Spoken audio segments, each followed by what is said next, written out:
தேவனுடைய பரிசுத்த நாமத்திற்கு மகிமை உண்டாவதாக. கூடி வந்திருக்கிற அனைத்து தேவனுடைய பிள்ளைகளுக்கும் நமது கர்த்தரும் இரட்சகரும் மீட்பரும் ஆகிய இயேசு கிறிஸ்து நாமத்தினாலே வாழ்த்துக்களையும் ஸ்தோத்திரம் சொல்லுகிறேன்.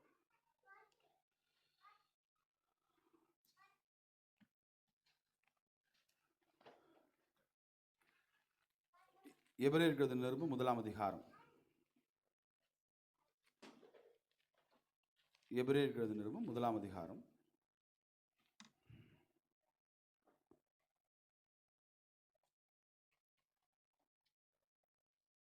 14ஆம் வசனத்தில் நாங்கள் இப்படி வாசிக்கிறோம். எபிரேயர் 1:14 ரட்சிப்பை சுதந்தரிக்க போகிறவர்கள் நிமித்தமாக ஊழியம் செய்யும்படிக்கு அவர்கள் எல்லோரும் அனுப்பப்படும் பணிவிடை ஆவிகளாய் இருக்கிறார்கள் அல்லவா. வேதாந்தத்தில் தேவதூதரை குறித்து நாம் பல வகையிலே நாம் வாசிக்கிறோம். இன்னும் நாம் பார்க்கும்போது வேதத்தில் வார்த்தையை சார்ந்து நம்ம போகக்கூடாதுன்னு பல முறை நாம் படித்திருக்கிறோம். ஏஞ்சல்ஸ் அப்படின்னு சொல்லும் போதும் கூட பல கான்டெக்ட்ல பேசப்பட்டிருக்கு. ஆனால் நாம் இந்த நாளில் தியானிக்கிறது என்னன்னா, வேதத்திலே சேனைகளின் கர்த்தர் என்று சொல்லுகிறது லார்ட் ஆஃப் ஹோஸ்ட், அவருடைய சந்நிதியிலே பரிசுத்தர் பரிசுத்தர் பரிசுத்தர் என்று துதித்து கொண்டிருக்கிற தேவதூதர்களை குறித்தே நாம் பார்ப்போம். பல சமயங்களில் தேவதூதர்கள் எப்படிலாம் பழைய ஏற்பாட்டில் பயன்படுத்தப்பட்டிருக்கிறாங்க அப்படின்னு சொன்னா, தேவனுடைய வார்த்தையை சொல்வதற்காக பயன்படுத்தப்பட்டிருக்கிறாங்க. அல்லது தேவன் ஏதாவது தகவலை ஏதாவது மனிதனுக்கு சொல்லணும், ராஜாவுக்கு சொல்லணும்னா அனுப்பியிருக்கிறாங்க.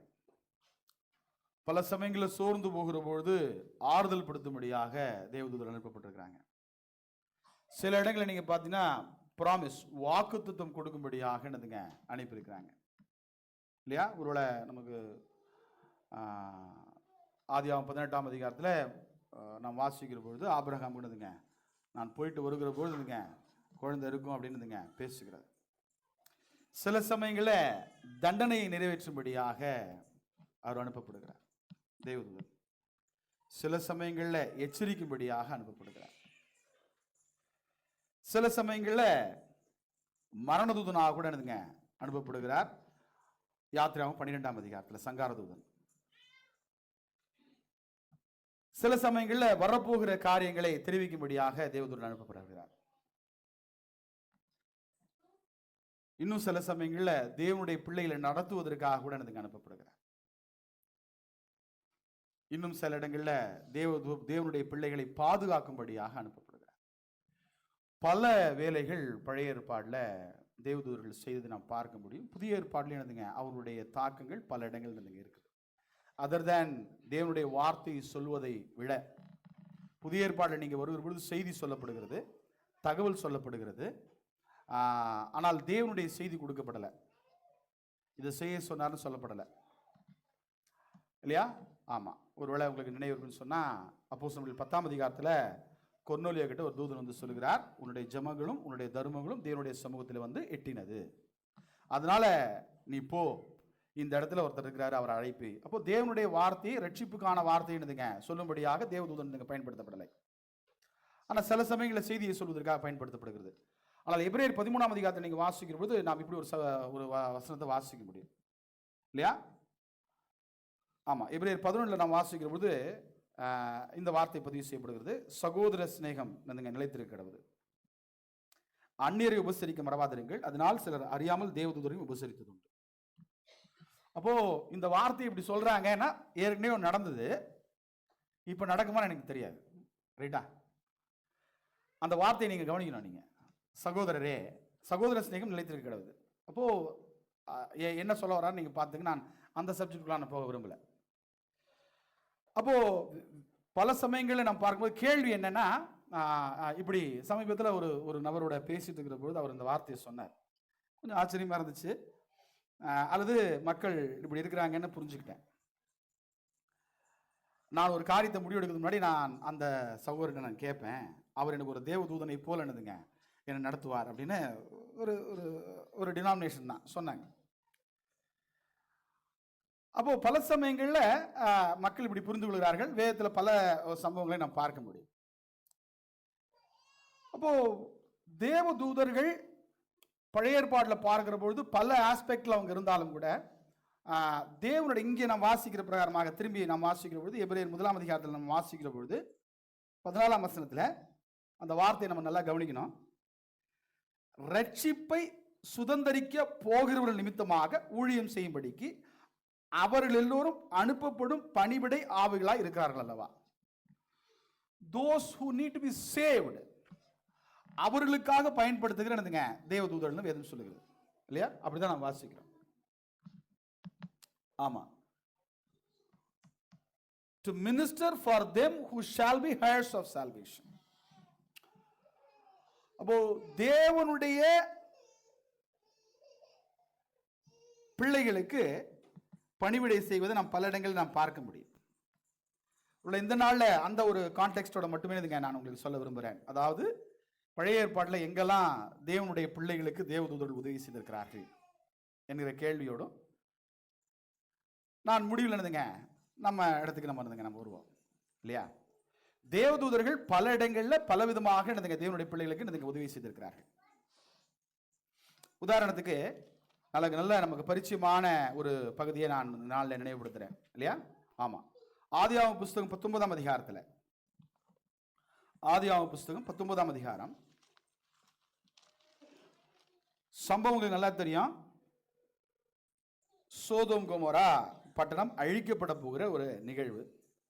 18ஆம் அதிகாரத்தில் ஒரு நல்ல நெகோசியேஷன் நடக்குது இல்லையா. தேவனுக்கும் அல்லது ஆபிரகாம் தன்னுடைய சகோதரனுடைய மகனாகிய லோத்துக்காக ஒரு பெரிய நெகோசியேஷன் பண்றார் இல்லையா. அந்த நெகோசியேஷன் 50 தொடங்கி கடைசியில் 10 நிற்குது. ரைட், ஓகே, 10 பேர் தான் நான் என்ன பண்ண விட்டுறேன் அப்படின்னு சொல்றாரு. அப்போ அந்த தேசத்தில் 10 பேர் கூட இல்லை. So whenever God decides as a nation or as a group or as a family as an individual, anything, when the sin is ripened, இவர்கள் மனம் திரும்ப மாட்டார்கள், அவர்கள் மனம் திரும்புவதற்கு வாய்ப்பில்லை என்று சொல்லுகிற பொழுது அடிச்சிடறார். பாவங்கள் செய்வது வேறு, பாவங்களிலே நிலைத்திருப்பது என்பது வேறு. when people are not ready to repent or confess, அந்த ஆட்டிடியூட் இல்லை என்று சொல்கிற பொழுது அது தேசமாயிருந்தாலும் இனமாயிருந்தாலும் குடும்பமாயிருந்தாலும் தனிநபராக இருந்தாலும் அடிச்சிடறார். நிறைய உதாரணங்கள் இருக்கு அதை சார்ந்து. ஸோ ஆல்வேஸ் மனிதரிடத்தில் தேவன் என்ன எதிர்பார்ப்பார் என்று சொன்னால், you always have a tender heart, வணங்கா கழுத்துள்ள ஜனங்களா இராதீர்கள் என்றுதான் நீங்க எதிர்பார்க்கிறார். ஸ்டிஃப் நெக்கட் பீப்பிளா இருக்காதீங்க என்றுதான் எதிர்பார்க்கிறார். flaws and mistakes and sins may occur in human life. வரும்னு சொல்ல வரலாம், பட் நாம் அதில் ஸ்டிஃப் நெக்கடா இருக்கும்போது இல்லையா, அதுதான் ஒரு மனுஷனுக்கு பெரிய ஆபத்து அப்படின்றார். சரி, அப்படி ஒரு ஒரு இனம் தான் சோதோம் கொமோரா. அவருடைய கூக்குரல் தேவனுடைய சமூகத்தில் எட்டினது என்று வேதம் பேசுகிறது இல்லையா. ஆமா, 18ஆம் அதிகாரத்தில் அவர் அதை சொல்றாரு. 21 சொல்றாரு, நான் இறங்கி போய் என்னிடத்தில் எட்டின அதன் கூக்குரலின்படியே அவர்கள் செய்திருக்கிறார்களோ இல்லையோ என்று பார்த்து அறிவேன் என்றார். சோ நாம் செய்கிறது எல்லாமே தேவனுடைய சமூகத்தில் எட்டுகிறது என்பதை நாம் மறந்துடக்கூடாது. பட் மெனி டைம்ஸ் மனித குலம் அதை எப்பொழுதுமே மறந்து கொண்டே வருகிறது. அப்போ நாம் என்ன செய்தாலும் அது தேவனுடைய பார்வையிலே தேவனுடைய சமூகத்திலே அது பார்க்கப்படுகிறது, கேட்கப்படுகிறது என்பதை நாம் மறந்துடக்கூடாது. அப்படி இவருடைய கூக்குரல் அங்கே எட்டுகிற பொழுது அங்கே நடந்த உங்களுக்கு சம்பவம் தெரியும். தேவ தூதர்கள் அவர்களுக்கு அங்க ஒரு நெகோசியேஷன் பண்றாங்க. இங்க நீங்க பாத்தீங்கன்னா ரிவர்சல் நடக்குது. அங்க ஆபிரகாம் செஞ்சாரு, இங்க தேவதூதன் செய்யறாரு. நீங்க கிளம்புங்க அப்படின்னு சொல்றாரு. எந்த அளவுக்கு அந்த தேவதூதன் அவர்களை ஹெல்ப் பண்ணாரு அப்படின்னு சொன்னா, இந்த ஃபர்ஸ்ட் ஃபேஸ்ல நீங்க பாத்தீங்கன்னா இல்லையா. ஆமா, ஒரு 10 வாசிக்கிற பொழுது, அப்பொழுது அந்த புருஷர்கள் தங்கள் கையை வெளியே நீட்டி லோத்தை தங்கள் அண்டைக்கு வீட்டுக்குள் இழுத்து கொண்டு கதவை பூட்டி. அப்போ லோத்து அங்க போய் நெகோசியேட் பண்றாரு அந்த டீம் கிட்ட. அந்த சிறியோர் முதல் பெரியோர் வரைக்கும் வந்திருக்கிறாங்க. ஒரு நெகோசியேட் பண்றாரு. நான் என்ன வேணாலும் செய்கிறேன், என்னுடைய திருமணமாகாத என்னுடைய பெண் பிள்ளைகளை கூட நான் வெளியே அனுப்புகிறேன், அந்த புருஷர்களுக்கு ஒன்றும் செய்யாதீங்கன்னு பேசுகிற அந்த அளவுக்கு நெகோசியேஷன் பண்ணுறாரு. பட் தே ஆர் நாட் இருந்துங்க ரெடி இருந்துங்க லிசன். அப்போது தேவதூர் இருந்துங்க அவங்கள பிடிச்சி உள்ள இழுத்துறாரு இல்லையா? எந்த அளவுக்கு தேவனுடைய பிள்ளைகளுக்கு தேவன் தன்னுடைய தூதர்களை அனுப்பி பாதுகாக்கிறார் என்பதை நாம் கவனிக்கணும். இப்படி செய்திருக்கிறாரா?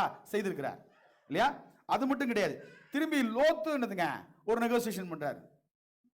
அவர் சொல்றாரு அந்த பட்டணத்துக்கு போ அப்படின்னு சொல்றாரு. ஒரு பட்டணத்துக்கு போயிருந்தா தப்பிச்சிருந்துக்கலாம் இல்லையா? அடுத்த தவறு நடந்திருக்காரு. ஒரு பெரிய ஒரு பொல்லாப்பான ஒரு ஜெனரேஷன் லோத்துனுடைய சந்தையில் இருந்து வருகிறது இல்லையா? ஆமாம், அம்மோன் புத்திரர், மோவா புத்திரர் அங்கேருந்து வராங்க. அப்போ அவர் சொல்றாரு அந்த பட்டணத்துக்கு போ அப்படின்றாரு. திரும்பி நெகோசியேட் பண்றாரு. இல்லை எனக்கு வந்துடுதுங்க நாங்கள் அந்த மலைக்கு போயிடுறோம் அப்படின்னு பேசுகிறார். அப்போ எந்த அளவுக்கு அவர் உதவி செய்கிறார் அப்படின்னு சொன்னா, ஆமா இல்லையா? 15 வாசிக்கிற பொழுது, கிழக்கு வெளுக்கும் போது அந்த தூதர் லோத்தை நோக்கி, பட்டணத்திற்கு வரும் தண்டனையில் நீ அழியாதபடிக்கு எழுந்து உன் மனைவியும் இங்கே இருக்கிற உன் 2 குமாரத்தையும் அழைத்து கொண்டு போ என்று சொல்லி அவனை துரிதப்படுத்தினார்கள். ஃபாஸ்ட் ஃபாஸ்ட் ஃபாஸ்ட் இருந்துங்க. எல்லாரும் கொஞ்ச நேரத்துக்கு முன்னாடி அதை அனுபவிச்சிருப்போம் வீட்டில இருந்து இல்லை? ஃபாஸ்ட் ஃபாஸ்ட் ஃபாஸ்ட் இல்லையா? ஆமா ஆமா, துரிதப்படுத்தினார்கள். தாமதிக்கிற பொழுது இல்லையா? அவன் தாமதித்து கொண்டிருக்கும் போது கர்த்தர் அவன் மேல் வைத்த இரக்கத்தினாலே, நீங்க அவனால கவனிச்சு பாருங்க, அந்த புருஷர் அவன் கையையும் அவன் மனைவியின் கையையும் அவன் 2 குமாரத்தின் கையையும் பிடித்து அவனை பட்டணத்திற்கு வெளியே கொண்டு போய் என்னதுங்க விட்டார்கள். விட்டு வலிச்சுட்டு இருந்துங்க. தாமதம் பண்ணுகிற போது இருந்துங்க see how God involves in for godly children நம்ம பார்க்கிறோம். தேவனுடைய பிள்ளைகளுக்கு தேவன் இருந்துங்க எந்த அளவுக்கு இருந்துங்க உதவி இருக்கிறார் அப்படின்னா இந்த அளவுக்கு உதவி செய்கிறார். அவங்கள பிடிச்சி அவங்க தாமதம் பண்ணும்போது எரிய போது அப்பவும் இருந்துங்க நம்மளால இருந்துங்க ஸ்லோவா ரெடியாகிறாங்க ரைட்டா? கையை பிடிச்சிட்டு இருந்துங்க இழுத்து இருந்துங்க வெளியே போடுறாங்க. ஆனால் அங்கே ஒரு கண்டிஷன் போடுறாரு, போ திரும்பி பார்க்காத. அங்கேயும் அந்த அம்மா என்னத்தை பார்த்தாங்களோ தெரியல, திரும்பி பார்த்துருந்துங்க உப்பு தூண் ஆயிட்டாங்க ரைட்டா? அப்போ இங்க நான் பார்க்கிற பாடம் என்னன்னா,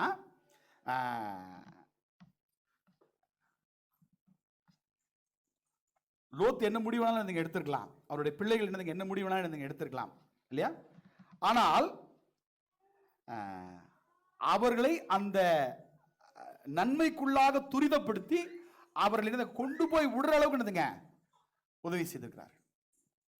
அப்போ லோத்துனுடைய விஷயத்தில் வருகிற பொழுது தேவதூதர்கள் எந்த அளவுக்கு கை கொடுத்துருக்காங்கன்னா, அவர்கள் தாமதம் ஃபர்ஸ்ட் அவன் அங்கே ஆர்கியூ பண்றாரு. அந்த ஆர்கியூமெண்ட்ல இருந்துங்க அவனை பிடிச்சி உள்ள இழுக்கிறார். இல்லை இவனுக்கு கேட்க மாட்டாங்கடா வாரா உள்ளன்னு சொல்லிட்டுங்க பிடிச்சி இழுக்கிறார். ஒன்று. ரெண்டாவது அவர்கள் சொல்றாரு நீங்க கிளம்பி போங்க அப்படின்னு சொல்றாரு. அவங்க தாமதிக்கிற பொழுது இருந்துங்க துரிதப்படுத்தினார். துரிதப்படுத்துறது மட்டும் இருந்தீங்க கிடையாது, அவர்கள் கைகளை பிடித்து கொண்டு போயிருந்துங்க விடுறார்.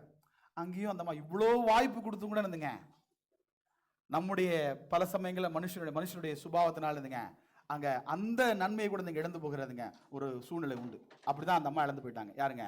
லோத்தினுடைய மனைவி. புதிய ஏற்பாட்டில் சொல்லுகிற பொழுது கூட ஒரே வார்த்தையில் முடிகிறது, லோத்தின் மனைவியை நினைத்துக் கொள்ளுங்கள். அந்த அம்மா பேர் கூட சொல்லப்படல, லோத்தின் மனைவியை நினைத்துக் கொள்ளுங்கள்.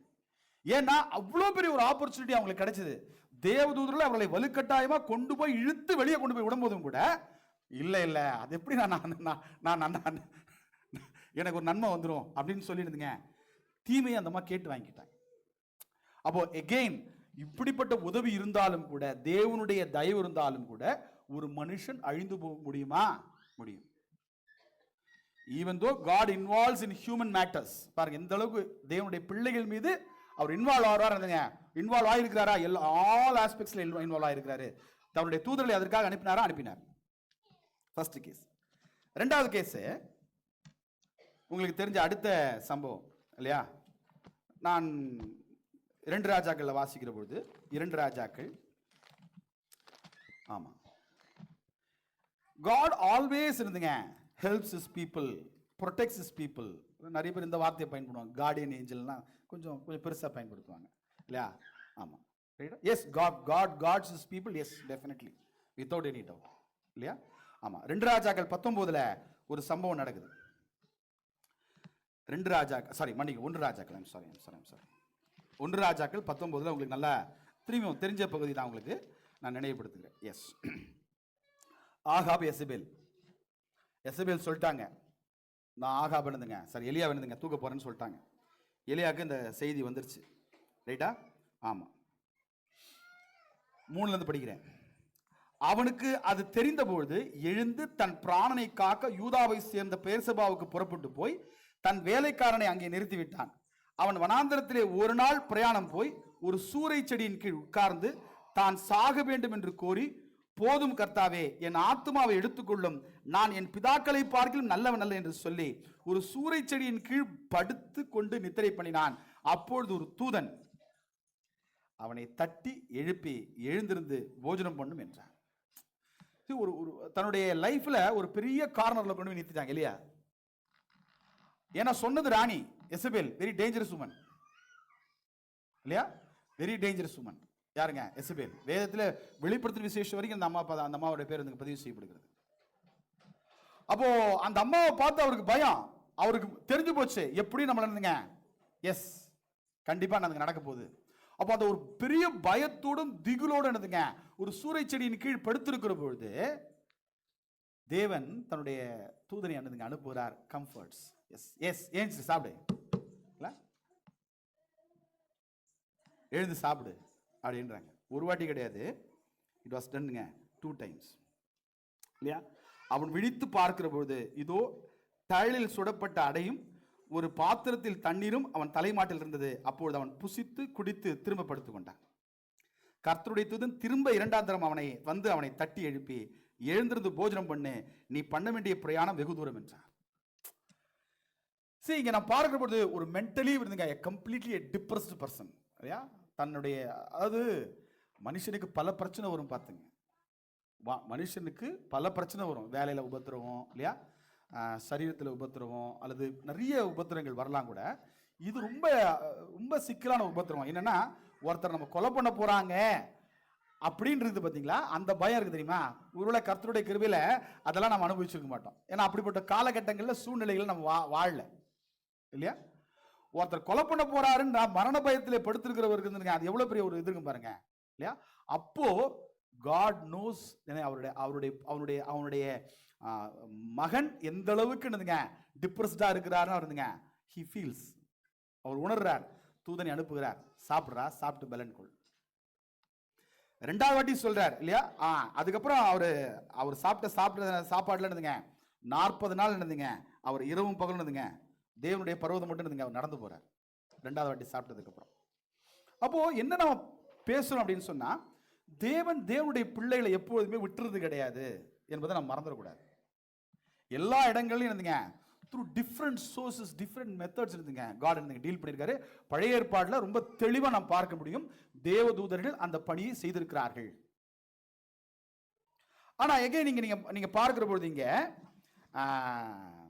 இங்க சாப்பாடு கொடுத்தன்றதுனால இல்லையா அவனுடைய எல்லா சூழ்நிலையும் அப்படி மாத்தி போட்டுறாருன்னு கேட்டா கிடையாது. அந்த கீழ்ப்படிதலும் அந்த விசுவாசம் அங்க தேவைப்படுகிறது. அங்க லோத்தனுடைய காரியமா இருந்தாலும் சரி, அல்லது இங்க எலியாவுடைய காரியமா இருந்தாலும் சரி, அந்த நேரத்தில் அவர்களை பலப்படுத்தினாலும் அங்கு அவர்களுக்கு ஒரு இன்ஸ்ட்ரக்ஷன் கொடுக்கப்படுகிறது. அந்த இன்ஸ்ட்ரக்ஷன்ஸ் அவங்களை ஃபாலோ பண்ணணும். ஆல்வேஸ் காட்ஸ் ஹெல்ப் இருந்துங்க வித்தவுட் இருந்துங்க ஒரு ஃப்ரீ ஹேண்டா கொடுக்கறது கிடையாது. Always it is conditional. If condition இல்லாமல் இருந்துங்க காடுக்கு மனுஷன் இருந்துங்க உறவே கிடையாது. இஃப் தென் தான். இஃப் இருந்தா தான் தென், இஃப் இருந்தா தென் இல்லையா? ஆமா. அப்போ நீ இதை செய்தால், அப்போ இங்க சொன்னாரு எழுந்து நட, 40 நாள் இருந்துங்க போடுறாரு. He started, he obeyed his commandment. அங்க லோத்தனுடைய விஷயத்துல அதுதான். அந்த அம்மா விட்டுட்டாங்க. அந்த வாய்ப்பு இருந்தும் கூட அந்த நன்மையை சுதந்திரிக்க வேண்டிய அந்த அம்மாவை கூட எடுத்துங்க இல்லையா? பல சமயங்கள் நம்முடைய வாழ்க்கையில் நாம் எடுக்கிற தேவனுடைய சட்டத்தோடு கூடிய நாம் எடுக்கிற தனிப்பட்ட தீர்மானங்கள் இருந்துங்க ஒரு பெரிய பாதிப்பு என்னதுங்க ஏற்படுத்துகிறது. லோத்தனுடைய வாழ்க்கையிலும் சரி, அதாவது ஒருவேளை லோத்தனுடைய மனைவி அந்த தவறு செய்யாம இருந்தாங்கன்னா, ஒரு லோத்தனுடைய அந்த கான்வர்சேஷன் இருந்துங்க அந்த அந்த அந்த ஒருவேளை அந்த பட்டணத்துக்கு போயிருந்தாங்கன்னு சொன்னா, அதுக்கப்புறம் இருந்துங்க அப்படிப்பட்ட ஒரு சந்ததி இருந்துங்க உருவாயிருக்காது.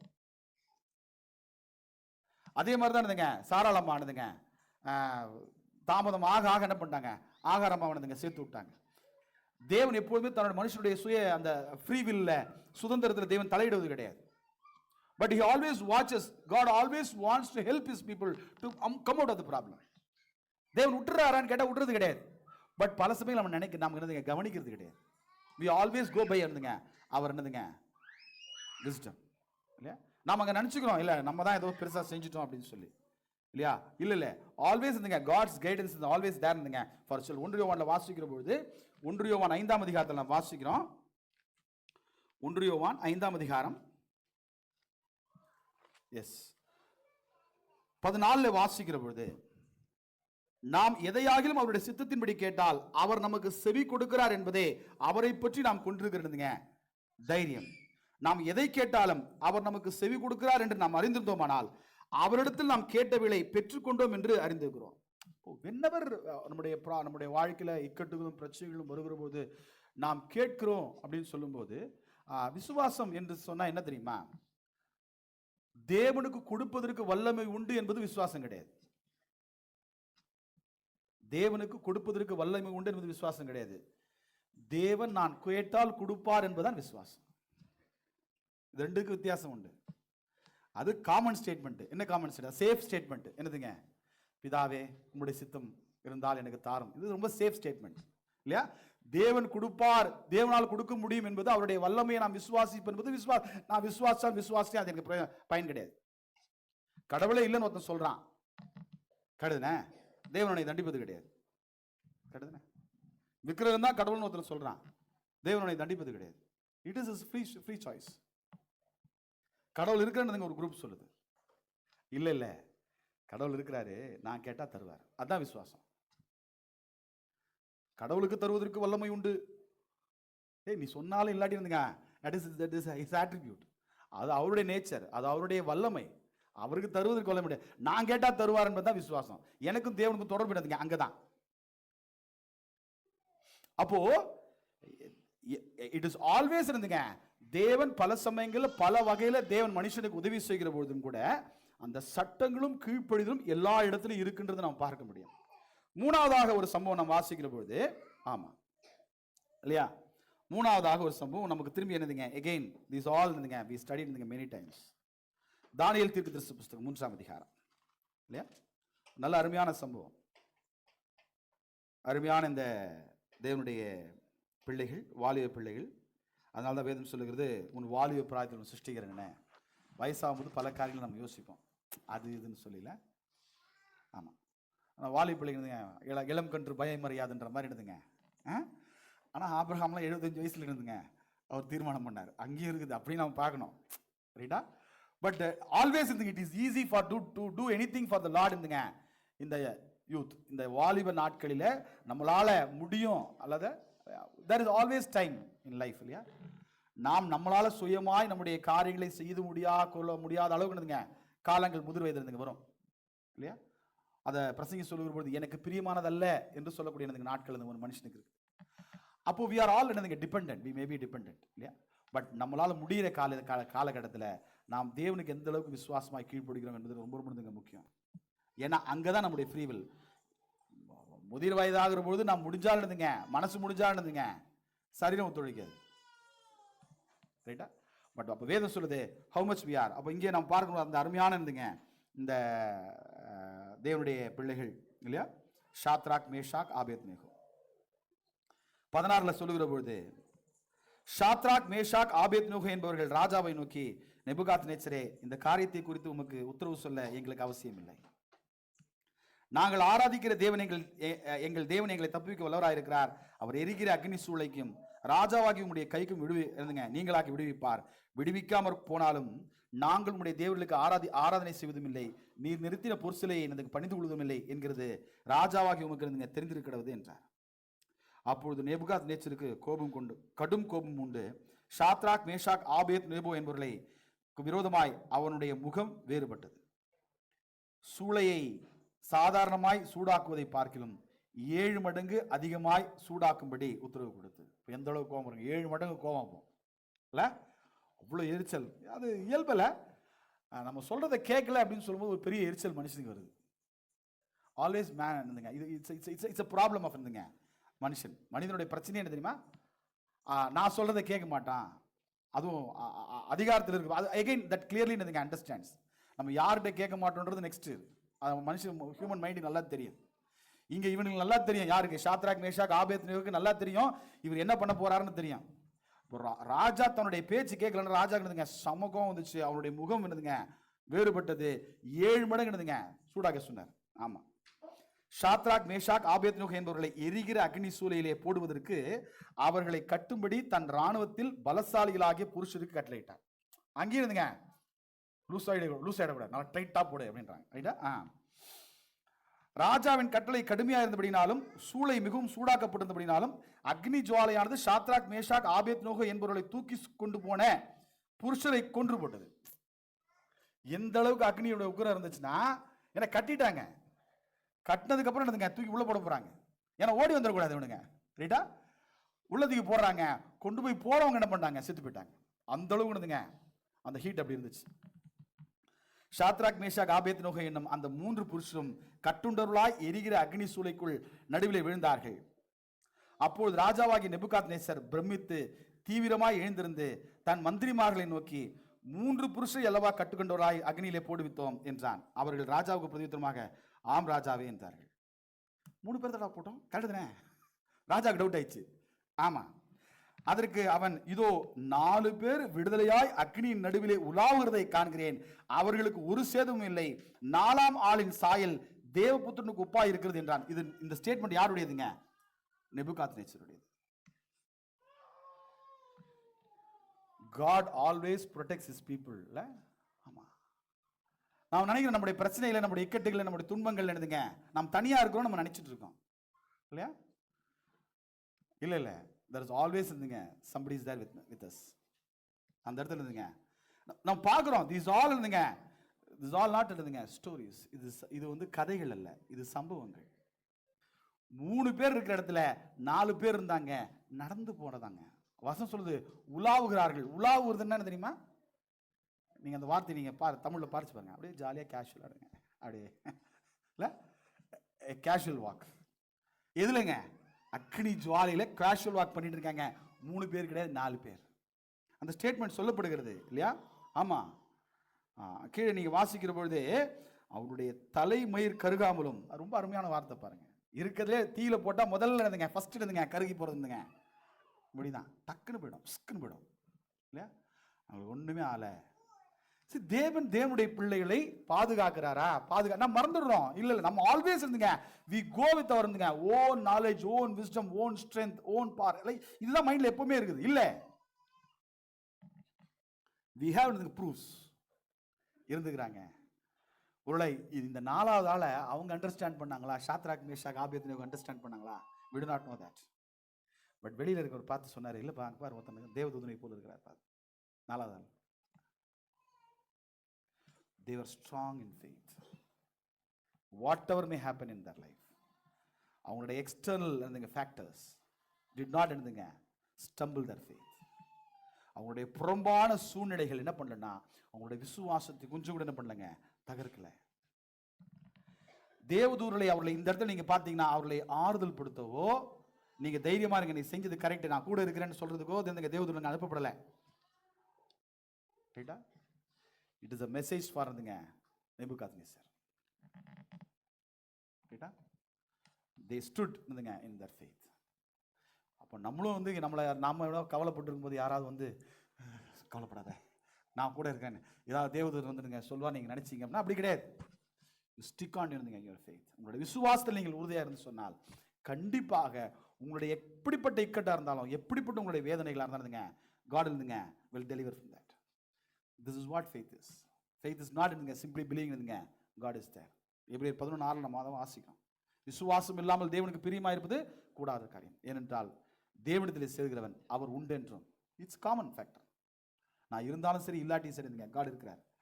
தம்மிடத்தில் சேருவர்களுக்கு பலன் அளிக்கிறவர்கள் விசுவாசிக்க வேண்டும். அப்போ தேவ தூதருடைய இந்த வேலை பழைய ஏற்பாடுல ரொம்ப சிறப்பான பண்ணாங்க. நிறைய காரியங்கள் செய்திருக்காங்க. இந்த காரியங்களும் செய்திருக்காங்க. தேவனுடைய பிள்ளைகளுக்கு உதவி செய்யும்படியாக தேவன் அனுப்பியிருக்கிறார். அது லோத்தினுடைய அந்த சம்பவமா இருக்கட்டும் சரி, அந்த எலியாவுடைய சம்பவமா இருக்கட்டும் சரி, இல்லை இங்கே சாத்ராக் மேஷாக்குடைய ஆபேத்தினுடைய நாங்கள் சம்பவமா இருக்கட்டும் சரி நாம் வாசிக்க முடியும் இல்லையா? ஆமாம். இதே 4வது நாம் வாசிக்கிற பொழுது ஆமாம் எஸ்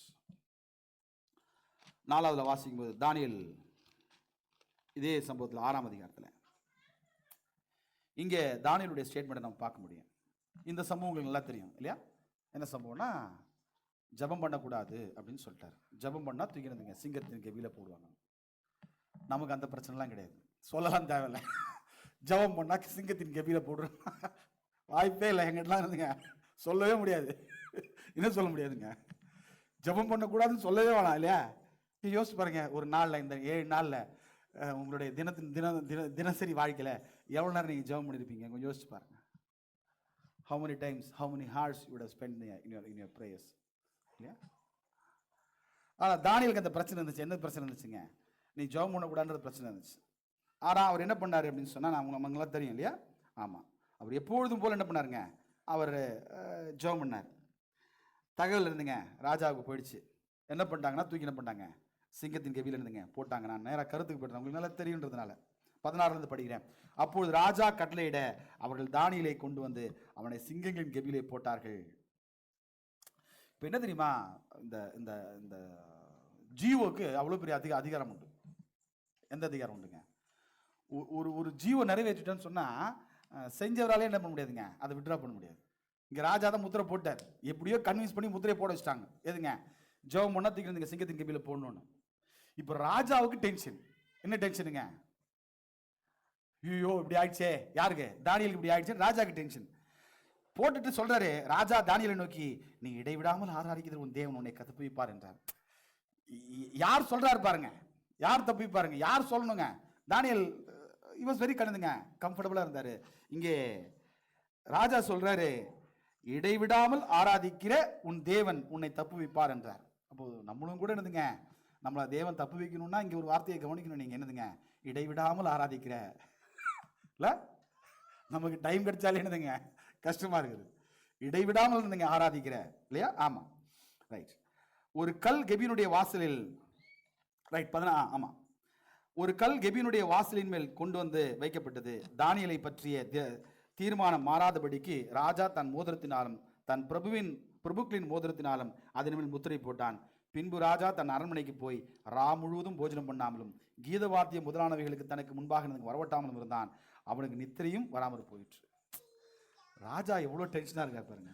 இல்லை அந்த அளவுக்கு இருந்துங்க ஒரு பாசமான இருந்துங்க அந்த அந்த தானியேல் மீது இருக்கிறதுங்க அந்த பற்று.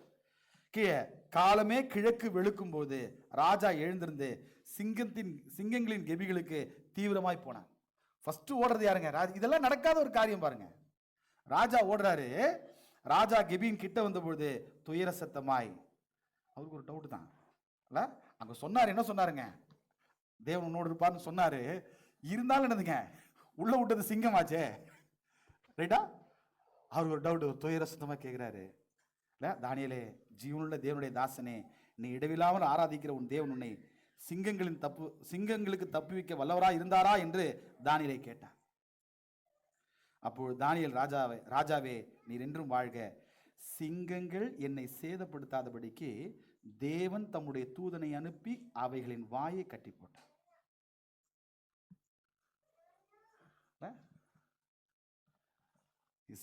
இல்ல, ஐ டு நாட் நோ பிசிக்கலா வந்து கயிறு எடுத்து கட்டினாரா இல்ல, பட் ஆக்ஷன் என்னன்னா, காட் ப்ரொடெக்டட்.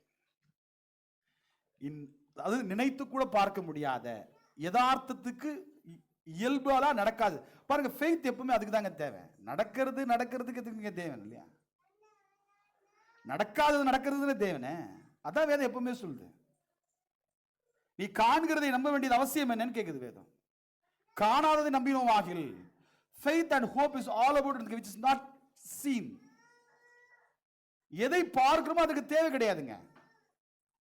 அப்போ இது இயல்புக்கு மாறுபட்டது. என்னதுங்க, ஒரு சிங்கத்தின் கெபியில விட்டுருக்காங்க, சிங்கம் ஒன்றும் பண்ணல அப்படின்றது இயல்புக்கு இயற்கைக்கு மாறுபட்டது.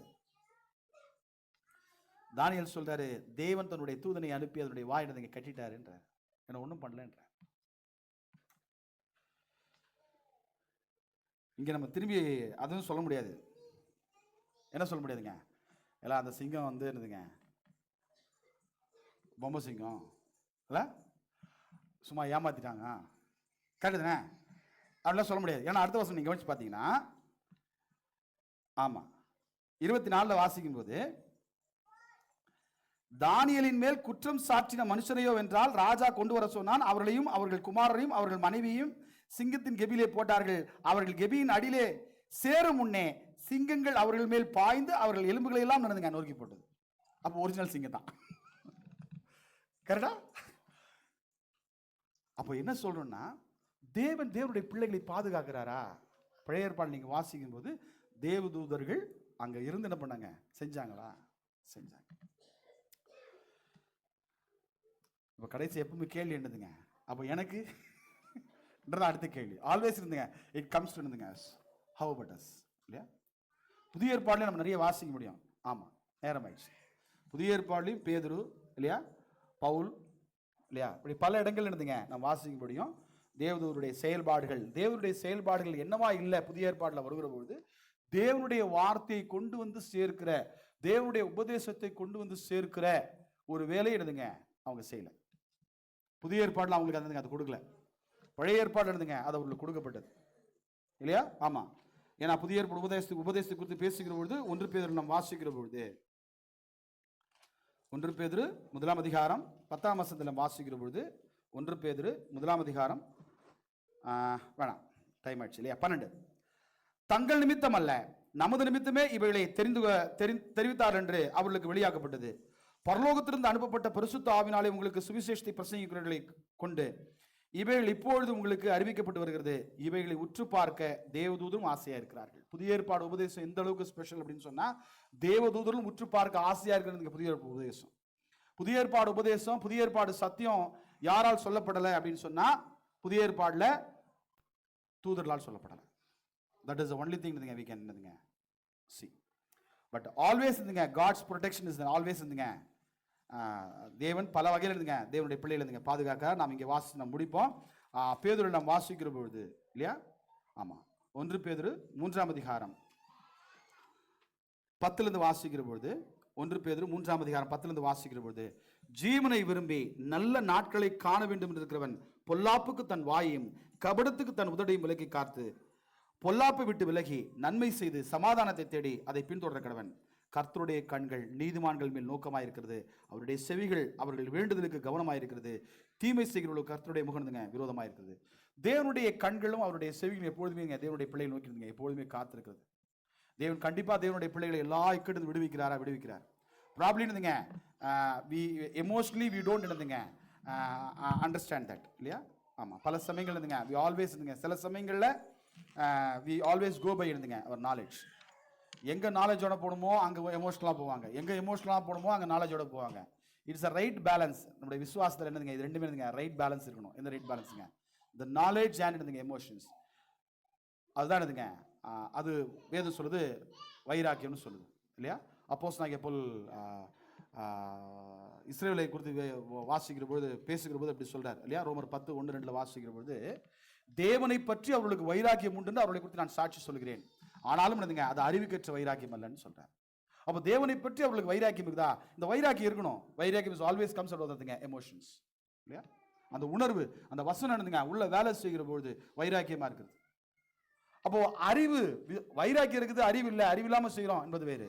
அறிவு இருந்தா வைராக்கியத்தை விட்டுருவோம். இது ரெண்டும் ரொம்ப ஆச்சரியமான ஒரு விஷயம். It should be in the right combination. தேவனுடைய பிள்ளைகளை பாதுகாக்கிறாரா? கண்டிப்பா பாதுகாக்கிறாரு. I do not know how he guides, but he guides, he protects, he counsels. சிந்திப்போம், நம்முடைய வழிகளை மாற்றும். தேவனுக்கு பிரியமா இருப்போம். தேவன் தம்மை ஆசீர்வதிப்பாராக.